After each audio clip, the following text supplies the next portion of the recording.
दोस्तों आज की इस वीडियो में हम लोग डिस्कस करेंगे restoration period in English literature. दोस्तों ये जो पीरियड था ये लेट 17th सेंचुरी के कोई 20 से 30 साल का पीरियड था। दोस्तों इसके अंदर इंग्लिश मोनार्की रिस्टोर हुई थी, इसलिए इसको रेस्टोरेशन पीरियड कहा जाता है।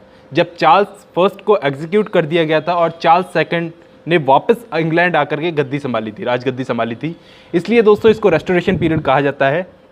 आज की इस वीडियो में मैं इसको बहुत ही अच्छे से समझाने की कोशिश करूँगा। दोस्तों ज़्यादा टाइम वेस्ट करते हुए शुरू करते हैं आज की हमारी वीडियो।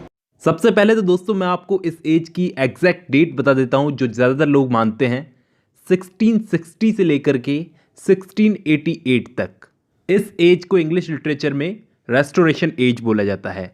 रेस्टोरेशन एज क्यों बोला जाता है? क्योंकि इंग्लैंड में मोनार्की यानी कि राजतंत्र फिर से वापस आ गया था, रिस्टोर हो गया था, इसलिए इसको रेस्टोरेशन एज बोला जाता है। चार्ल्स सेकंड 1660 में इंग्लैंड का राजा बना और उसी के साथ इंग्लैंड में राजतंत्र वापस आया।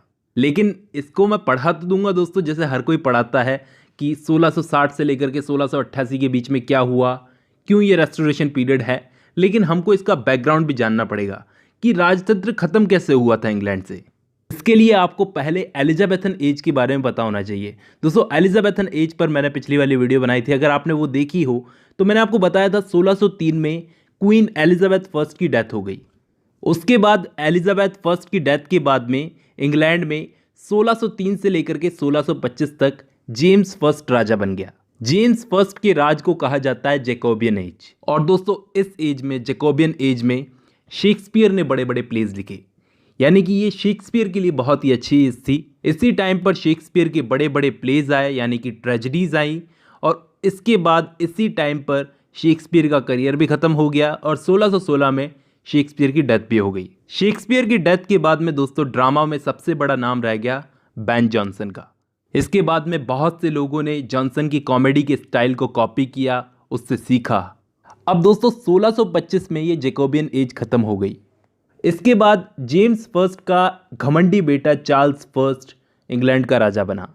उसके बारे में भी मैं आपको बताऊंगा, लेकिन पहले मैं आपको ये बता देता हूं कि जैकोबियन एज जब खत्म हुई तो इंग्लिश लिटरेचर में लेट रेनेसा चल रहा था। ये लेट रेनेसा 1625 से 1660 तक चला। लेट रेनेसा बोले तो इस वक्त मेटाफिजिकल पोएट्स आ चुके थे, जैसे जॉन डन और जॉर्ज हर्बर्ट। ये दोनों जने शुरुआती मेटाफिजिकल पोएट्स थे। इनके बाद में इन्हीं की सेकंड जनरेशन आई, सेकंड जनरेशन के मेटाफिजिकल पोएट्स, जिनके नाम थे रिचर्ड क्रैशो, एंड्रयू मार्वेल और हेनरी वॉन।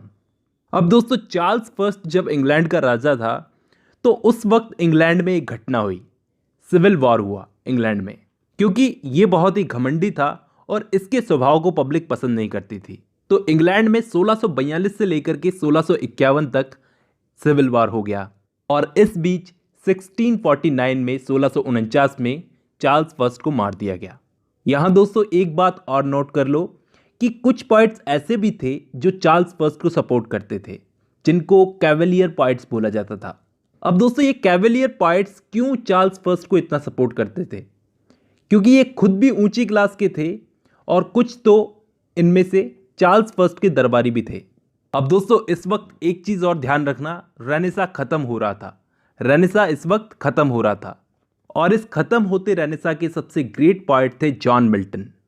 तो दोस्तों इंग्लैंड में चार्ल्स फर्स्ट को 1649 में एग्जीक्यूट कर दिया गया और फिर इंग्लैंड में कोई ऐसा राजा नहीं था जो राज कर सके। ध्यान रखना 1649 से 1660 तक इंग्लैंड में कोई भी राजा नहीं था और इस पीरियड को कहा जाता है इंग्लिश इंटररेग्नम, मतलब ऐसा पीरियड जब कोई भी राजा ना हो, अराजकता का काल। तो यहाँ पे सवाल ये आता है कि अगर इंग्लैंड में कोई भी राज करने वाला नहीं था तो राज कर कौन रहा था?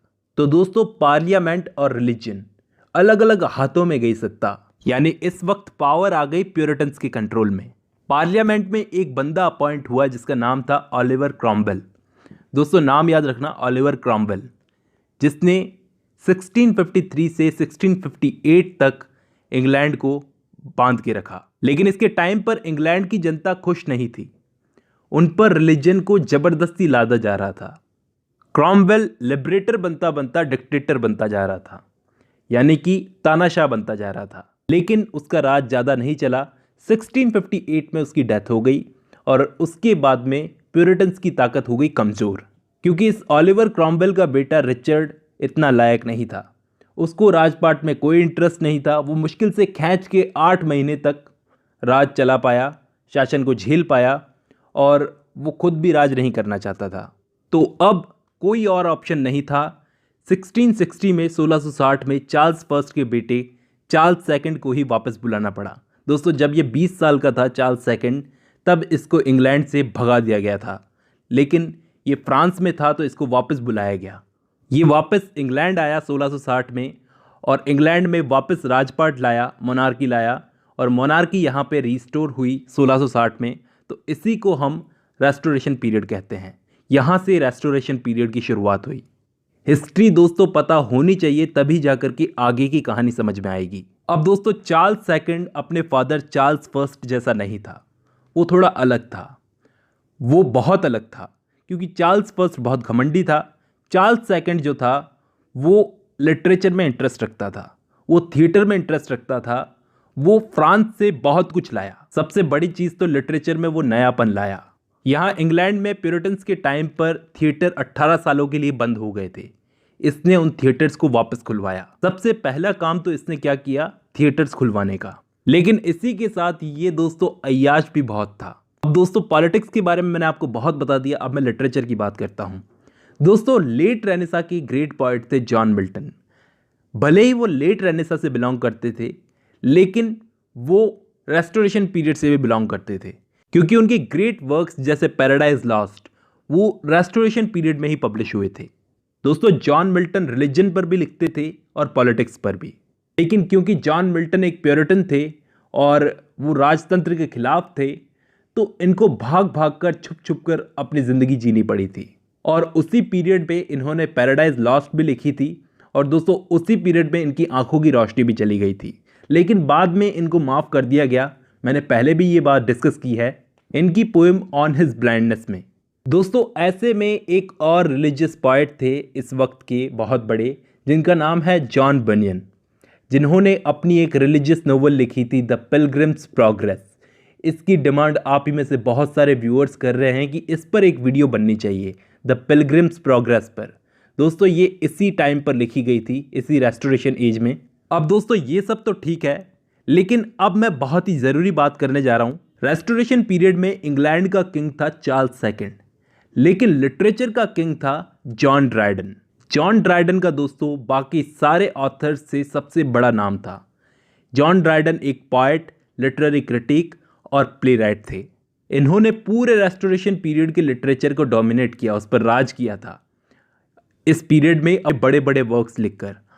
तो इस एज को ध्यान रखना, एज ऑफ ड्राइडन भी कहते हैं, एज ऑफ ड्राइडन भी बोला जाता है इस एज को। और दोस्तों, ड्राइडन इस टाइम पर पोएट्री में हीरोइक कपलेट लाए थे, जिसका बाद में अलेक्जेंडर पोप ने यूज किया था। ड्राइडन एक्चुअली सटायरिक वर्क ज़्यादा लिखते थे। इनका एक फेमस वर्क है मैक फ्लैक्नो। दोस्तों, आपने इसका नाम सुना होगा। जॉन ड्राइडन से अलेक्जेंडर पोप बहुत प्रभावित हुए। मैं पहले पोप वाली एक वीडियो बना चुका हूँ, अलेक्जेंडर पोप वाली। उस वीडियो में मैंने ये सब डिस्कस किया था। दोस्तों, इसके अलावा इस टाइम पर एक बहुत बड़े फिलोसोफर थे जॉन लॉक। वो अपने पॉलिटिकल वर्क्स लिखते थे। ध्यान देना, जॉन लॉक से ही प्रभावित होकर अमेरिकन रेवोल्यूशन हुआ था। आप में से किसी भी व्यूअर ने अगर पॉलिटिकल साइंस पढ़ी होगी तो जॉन लॉक का नाम आपने ज़रूर सुना होगा। दोस्तों, अब मैं आपको बताता हूँ इस टाइम के 5 लीडिंग ऑथर्स के नाम। 5 लीडिंग ऑथर्स में सबसे पहले जॉन ड्राइडन। जॉन ड्राइडन इस एज के मोस्ट इंपॉर्टेंट लिटरेरी फिगर। ध्यान रखना, ये हीरोइक कपलेट लाए थे पोएट्री के अंदर, जिसे आगे पोप ने यूज़ किया, अलेक्जेंडर पोप ने यूज़ किया, और इन्होंने ही इस टाइम पर लिटरेचर में सटायर को इस्टेब्लिश किया। दूसरे थे दोस्तों विलियम कॉन्ग्रीव, जो इस एज के बहुत बड़े प्लेराइट थे, और इसी के साथ ये ड्राइडन के चेले भी थे। अपनी कॉमेडीज़ लिखते थे। दोस्तों, मैं आपको एक बात और बता दूं कि इस एज में जा कर के सेक्स पर बात करना कॉमन हो गया था। प्यूरिटन्स के टाइम पर नहीं कर सकते थे। ये कॉमेडीज़ लिखते थे। जैसे इनका एक प्ले मैं डिस्कस कर चुका हूँ, लव फॉर लव और वे ऑफ द वर्ल्ड। तीसरे लीडिंग ऑथर थे जॉन मिल्टन। दोस्तों, जॉन मिल्टन क्योंकि एक प्यूरिटन थे, तो रेस्टोरेशन पीरियड में ये इतने पॉपुलर नहीं रहे। लेकिन बाद में मैं एक बात बोलता हूँ कि नाम नहीं, इंसान का काम बोलता है। लोग इनको बाद में पहचान गए कि ये कितने जीनियस थे। इनका जो वर्क है पैराडाइज लॉस्ट, वो आपको बहुत सारे सिलेबस में मिलेगा। इनकी लैंग्वेज ऐसी थी कि आने वाले पोइट्स ने इनसे इंस्पिरेशन ली और वो इनको जीनियस बोलते थे। चौथे दोस्तों विलियम वाइचरली, जो फ्रांस में रहे थे और फ्रांस के लिटरेचर से बड़े प्रभावित थे। और दोस्तों ये प्ले लिखने के पीछे इतने पागल थे, मतलब एकदम समर्पित थे। दोस्तों ये रेस्टोरेशन एज के मोस्ट इंपॉर्टेंट प्ले राइट्स में से एक हैं और इन्होंने भी कॉमेडी ऑफ मैनर्स पर ज़्यादा फोकस किया।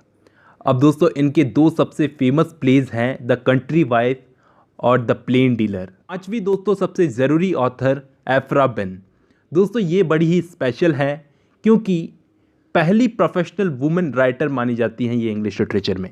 इन्होंने ब्रिटिश गवर्नमेंट के लिए जासूस का काम भी किया है और ये एक प्ले राइट भी थी। इन्होंने द रोवर नाम की फेमस कॉमेडी को लिखा है और इनकी एक बहुत ही फेमस नोवेल भी है जिसका नाम है ओरुनोको। कवर करेंगे कभी इसको भी। तो ये कुछ 5 बड़े नाम थे रेस्टोरेशन लिटरेचर के। अब दोस्तों इस एज में क्या क्या हुआ था, बहुत ही ज़रूरी बात है। इस एज में comedy of manners, satire, heroic couplet, social life, politics, faith, restoration of monarchy हुई थी और रीओपनिंग ऑफ थिएटर्स और फ्रेंच लिटरेचर इंग्लैंड में आया था। ये कुछ बड़े बड़े काम हुए थे। दोस्तों ये रेस्टोरेशन पीरियड 1688 तक रहा क्योंकि चार्ल्स सेकंड की 1685 में डेथ हो गई थी। फिर उनका कोई भी जायज़ बेटा नहीं था, तो उनका एक भाई था जेम्स सेकंड, वो राजा बन गया।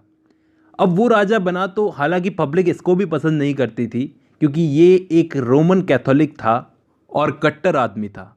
ये लास्ट रोमन कैथोलिक मोनार्क था इंग्लैंड का। 1685 में ये गद्दी पर बैठा, लेकिन 1688 में इसको हटा दिया गया, या फिर हम ये कह लें कि ये खुद ही हट गया क्योंकि ये खुद कट्टर था, कैथोलिक था। तो इसने क्या किया, प्रोटेस्टेंट्स पर जुल्म करने शुरू कर दिए। तो इसकी बेटी मैरी और इसका दामाद था विलियम ऑफ ऑरेंज, वो प्रोटेस्टेंट थे खुद दोनों। तो उनकी मदद से, उनके दम पर इसको हटाया गया। ये खुद अपना पद छोड़कर फ्रांस भाग गया था। और दोस्तों इसे ही इंग्लैंड की गौरवपूर्ण क्रांति कहा जाता है, जिसमें खून का एक कतरा भी नहीं बहा था और सत्ता बदल गई। और दोस्तों ज़्यादातर पढ़े लिखे लोग, ज़्यादातर स्कॉलर्स यही मानते हैं कि 1688 में जब जेम्स सेकंड ने अपना पद खुद से छोड़ दिया था, तब से ही रेस्टोरेशन एज ख़त्म हो गई।